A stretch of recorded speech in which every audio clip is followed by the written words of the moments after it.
I believe there is nothing more urgent than mass migration.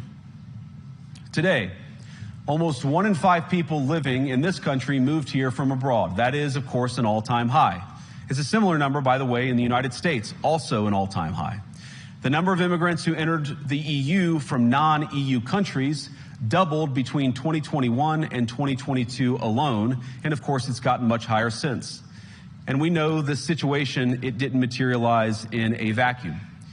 It's the result of a series of conscious decisions made by politicians all over the continent and others across the world over the span of a decade. We saw the horrors wrought by these decisions yesterday in this very city.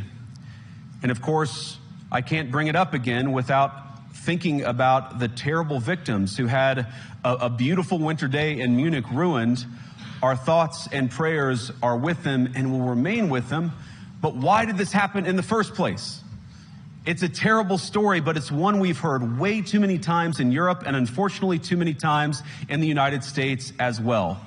An asylum seeker, often a young man in his mid-20s, already known to police, rams a car into a crowd and shatters a community. How many times must we suffer these appalling setbacks before we change course and take our shared civilization in a new direction? No voter on this continent went to the ballot box to open the floodgates to millions of unvetted immigrants.